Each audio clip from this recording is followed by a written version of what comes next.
Stop caring, 2 words, easier to say than anything, harder to do than everything, and more powerful than anything you have ever tried, because stopping is not what people think it is. When most people hear stop caring, they hear give up, become cold, stop trying, walk away from everything that matters. They hear the version of not caring that looks like defeat, like someone who got tired and quit. That is not what this is. The stop caring in this video is something completely different. It is surgical. It is the trained, deliberate, deeply powerful ability to look at something that has been consuming your energy and make an honest decision about whether it deserves what it is costing you. And in most cases the answer is no, it never did. You just never stopped long enough to ask the question. You have been giving your best energy to things that return nothing, to opinions that were never going to be kind regardless of what you did, to timelines that were never calibrated to your actual life, to people whose investment in you peaked a long time ago and has been declining ever since, to a version of yourself you keep trying to defend to an audience that made up its mind before you opened your mouth. And the cost is not just the energy. The cost is what that energy could have built if it had gone somewhere worth going. Every hour spent managing perceptions is an hour not spent building realities. Every day spent waiting for approval is a day not spent creating something that approval would eventually be unable to ignore.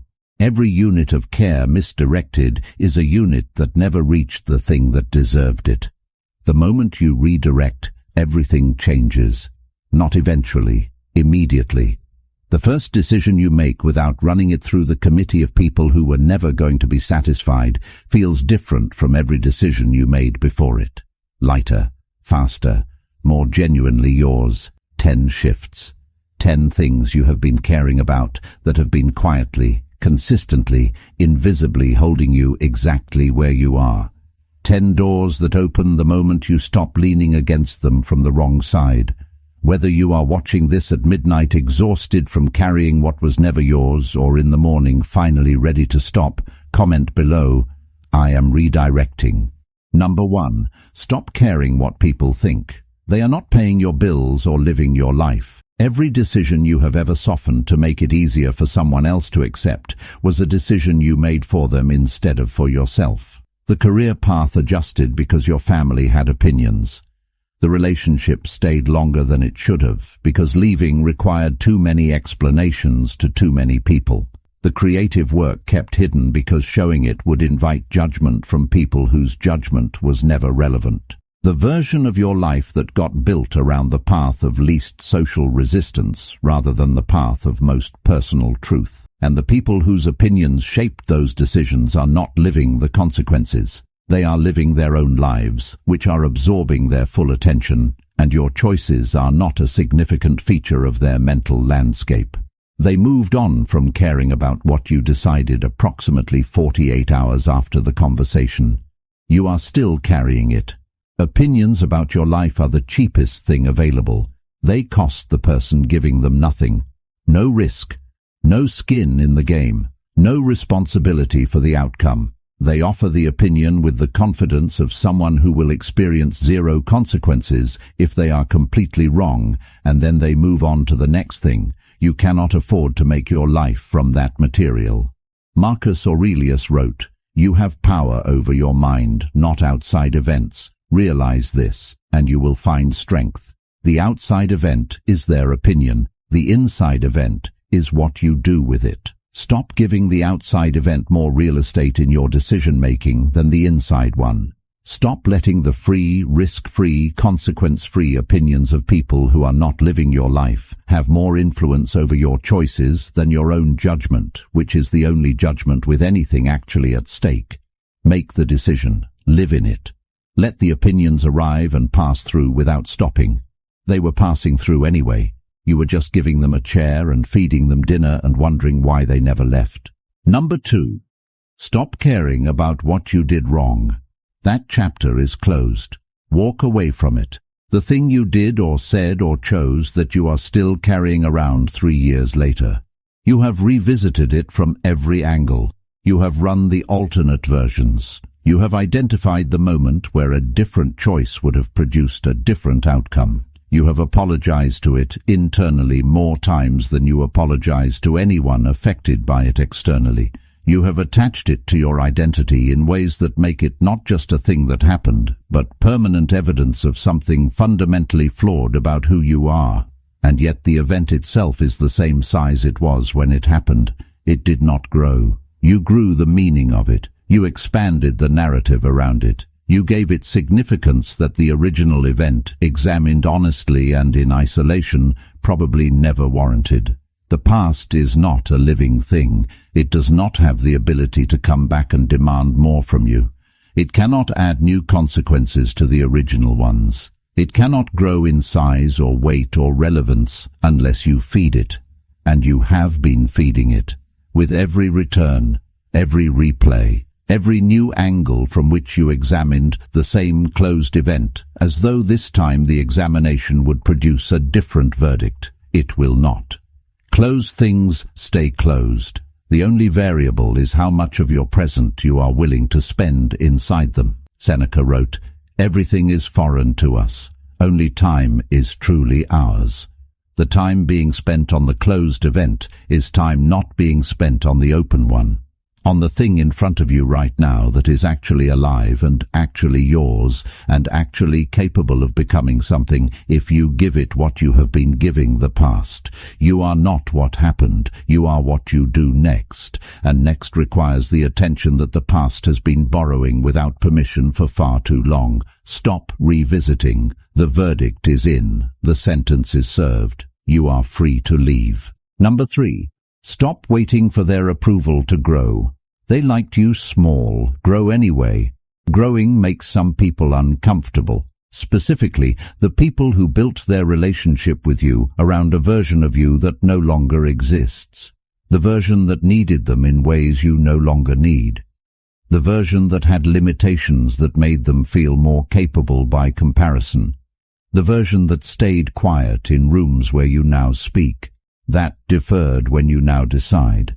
That apologized for things you now simply move past without ceremony. They will not applaud the growth. They will resist it, not necessarily with cruelty, with the specific behavior of people who find the new version of you confusing, who respond to your directness as aggression, who call your boundaries difficult, who interpret your confidence as arrogance and your independence as distance and your refusal to shrink back into the familiar shape as some kind of personal rejection.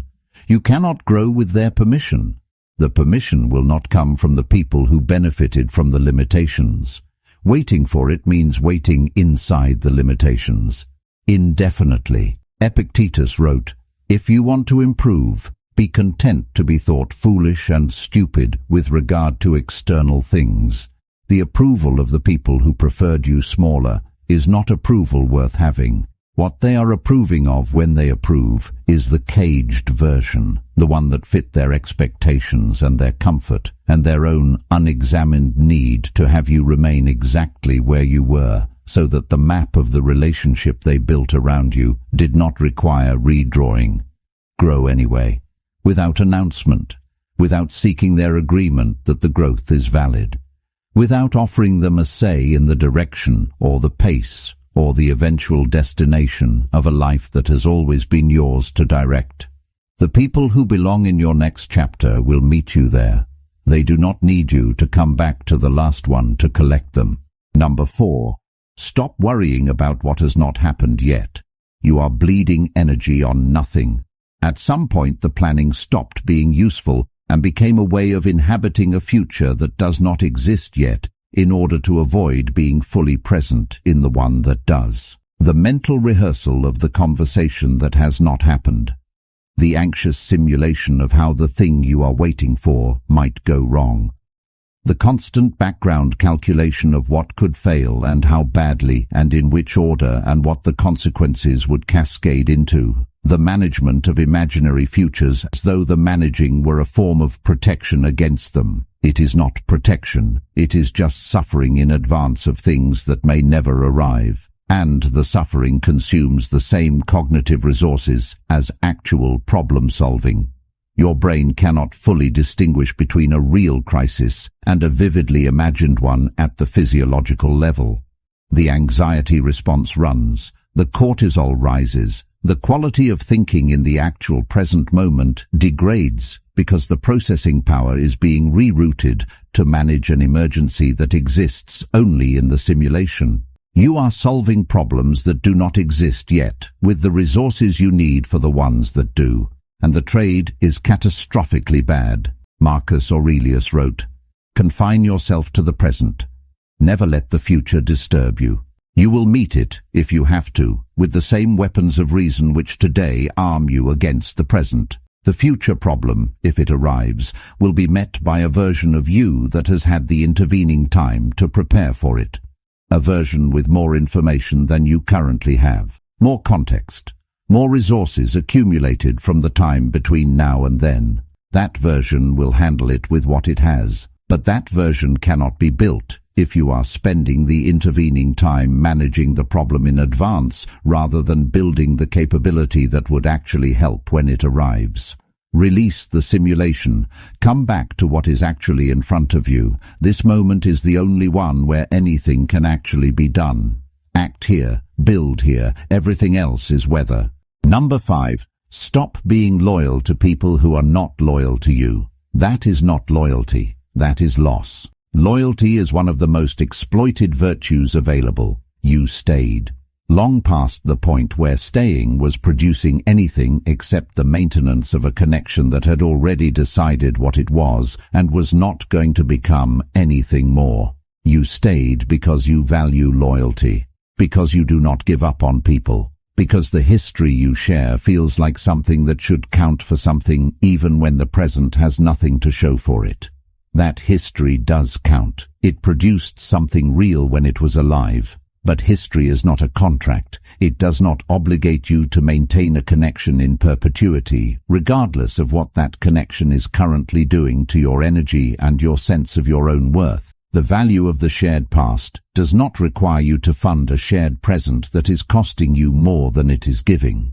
People show you their level of investment through patterns, not through individual moments. A single absence can be explained by 100 different circumstances. A consistent pattern of absence, of showing up only when they need something and disappearing when you do, of engagement that is perfectly calibrated to their needs and indifferent to yours, is not a circumstance. It is a choice being made repeatedly. Seneca wrote, "Associate yourself with people who are likely to improve you. Welcome those who you are capable of improving. The process is mutual.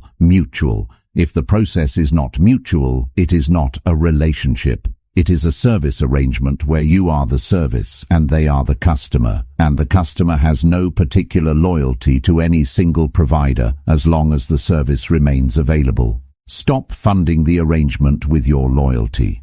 Loyalty given to someone who is not reciprocating, it is not nobility, it is a subsidy, and the subsidy is being paid from a budget that has better uses. Release the ledger, not with anger.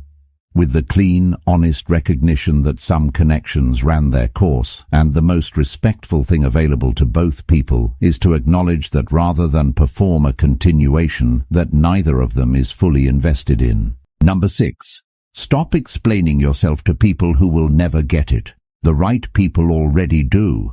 You have been translating yourself for the wrong audience, rephrasing the same idea in different words, hoping one of the versions will finally land. Adjusting your presentation to the preferences of whoever is in the room, softening the edges of your thinking to avoid the friction of being genuinely, specifically, distinctly yourself in a way that not everyone will immediately receive. Walking out of conversations feeling like you said everything except the most important thing, because the most important thing would have required too much explanation to be worth the attempt. The translation is expensive. It costs you authenticity with every draft. And the translated version of yourself, however well received, is not you. It is a version engineered for reception. And a version engineered for reception is a version that has been subtly distorted away from whatever made you worth knowing in the first place. The right people do not require the translation. They encounter the unedited version, and something connects that does not require explanation. They follow your thinking without a guided tour. They receive what you actually said rather than the simplified version. They are not confused by your complexity. They find it interesting. Lao Tzu wrote, "Those who know do not speak. Those who speak do not know." The version of you that speaks to be understood by everyone ends up being understood by no one specifically. The depth required for genuine connection cannot be maintained while simultaneously managing the breadth of universal accessibility. You have to choose. Either speak to everyone in the language that reaches everyone, which is shallow, or speak to yourself clearly and find that the people who were built for your frequency find you in the honesty. Stop translating. Say the actual thing, in the actual way it forms in you, without the courtesy edit, without the audience management, without the preemptive softening of something that has not been received yet, and that might land exactly right if you would just let it arrive in its original form. The people meant to understand you are waiting on the other side of the translation you have been providing instead of yourself. Number 7. Stop measuring your life against everyone else's timeline. Your pace is not your problem. Somewhere a schedule was assembled for your life that you did not write. By this age, you should have reached this. At this stage, you should have achieved that. The milestones were handed to you before you were old enough to evaluate whether they were yours, and you accepted them not as suggestions but as benchmarks. And every year you failed to meet one became evidence in the case you were building against yourself about the kind of person you were turning out to be. The schedule is not real. It was never real. It was assembled from cultural averages and family expectations and the curated timelines of people on the internet whose actual lives bear no resemblance to their presented ones. You are measuring your real, complicated, specifically yours life against a composite fiction that was never calibrated to you specifically, and that has no mechanism for accounting for the exact combination of circumstances, setbacks, strengths, and detours that constitute your actual path. The measurement produces nothing useful. It produces only the low-grade chronic anxiety of someone who believes they are behind in a race that nobody officially started. Stop the measurement, not because the goals are not worth having, because the timeline attached to them was always arbitrary. The goal reached at 40 because the path to it required what the decade before 40 was building is not a lesser version of the goal reached at 30. It is a better equipped version, arrived at by someone who has more to bring to it. Epictetus wrote, "Seek not that the things which happen should happen as you wish. Wish the things which happen to be as they are, and you will have a tranquil flow of life." The tranquil flow is available the moment you stop fighting the timing of your own life. The path is the path. The pace is the pace. The chapter you are in is the chapter your specific journey required. Racing to the next one before this one has done what it came to do is how you arrive at the destination without the preparation the destination requires. Your clock is yours. Set it to your life, not to the composite fiction of what everyone else appeared to be doing at the same age. Number 8. Stop performing your life for an audience. Build the real thing instead. The image and the reality are in direct competition for the same resource. Every unit of energy that goes into managing how you appear is a unit that does not go into building what you actually are. The careful curation of the public-facing version. The management of what gets shown and what gets hidden.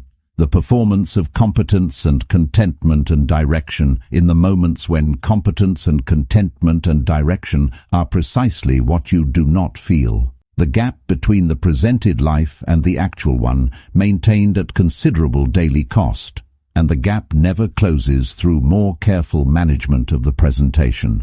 The gap closes through investment in the reality, through putting the energy that was going into the performance directly into the thing the performance was claiming to demonstrate.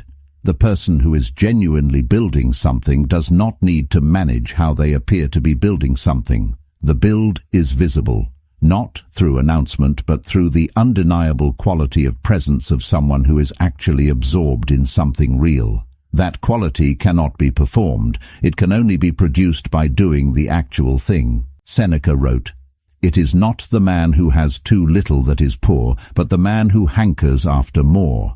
The image is the hankering after the appearance of more than what is currently real. Stop hankering, start building. The image that results from genuine building does not require management. It is simply what the building looks like from outside. And nobody argues with something that is undeniably, visibly, tangibly real. Redirect everything that was going into the appearance toward the substance, 1 unit at a time, 1 day at a time, and watch the gap between the presented life and the actual one close, not through better presentation, but through the actual daily, unglamorous work of making the actual life worth presenting. Number 9. Stop grieving people who chose to leave. They made their choice. Now you make yours. Some people are not gone because something went wrong. They are gone because something went right. The relationship ran its course. The friendship reached its natural completion.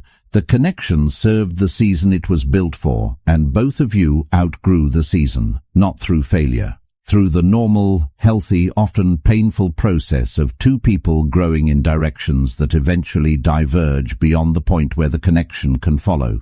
And still the leaving feels like a verdict, like if the connection had been better, stronger, more carefully maintained, it would have survived. Like the ending is evidence of some inadequacy in you or in them or in both of you, rather than simply evidence that not every connection is designed to be permanent. The ending is not always failure. Sometimes the ending is the most honest thing the relationship ever did. The acknowledgement that what was real between you was real for a specific time, and that pretending otherwise would cost both of you something you cannot afford to keep paying. The volume of grief assigned to a departure is not always proportional to the value of the connection. Sometimes it is proportional to the meaning you assigned to what the connection proved about you. If they stay, it means I am worth staying for. If they leave, it means I am not. That equation is the source of the disproportionate weight, and the equation is wrong. Zhuangzi wrote, "Flow with whatever may happen, and let your mind be free. Stay centered by accepting whatever you are doing." The centered person does not collapse when someone leaves, because the center is not located in the person who left. It is located inside, in the part of you that was present before the connection and that is present after it, the part that does not require the specific presence of the specific person to remain intact. Release the volume. Keep what was real, the warmth of what was shared, the growth it produced, the specific ways that particular person changed how you see. Keep all of that. Let the grief for the ending be proportional to the actual loss rather than to the story you built around what the staying would have meant. They completed their chapter, theirs and yours.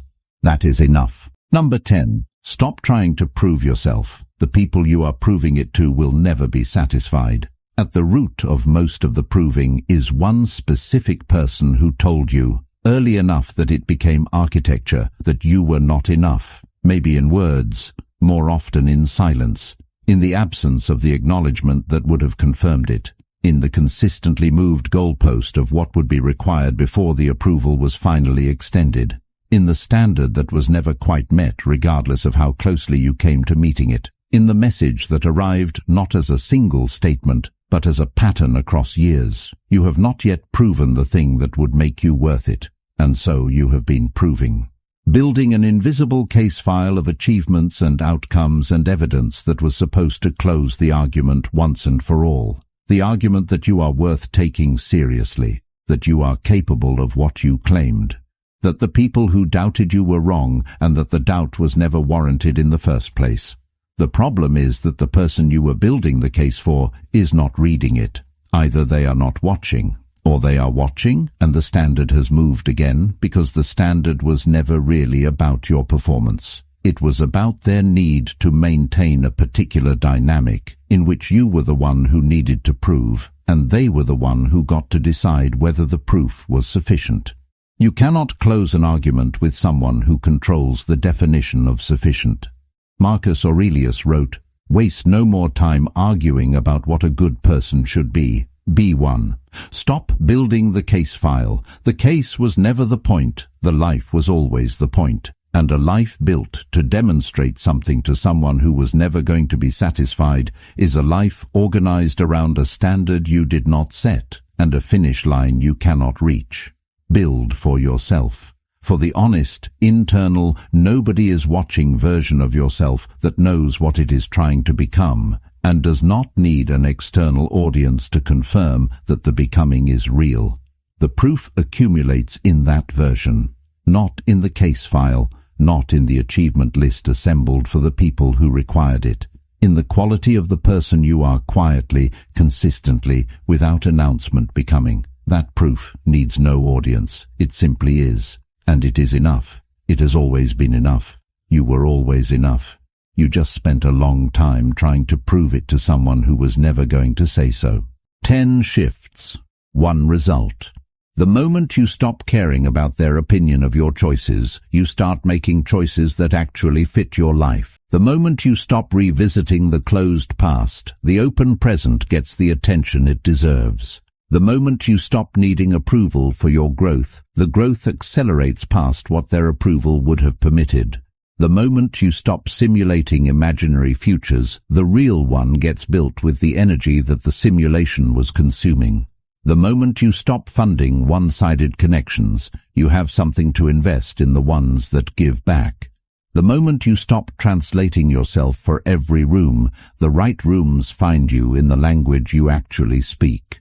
The moment you stop racing an artificial timeline, your own pace turns out to be exactly right for the path you are actually on. The moment you stop managing the image, the energy that was maintaining the gap between image and reality goes directly into closing it. The moment you stop carrying the volume of every departure, you discover that your center never moved.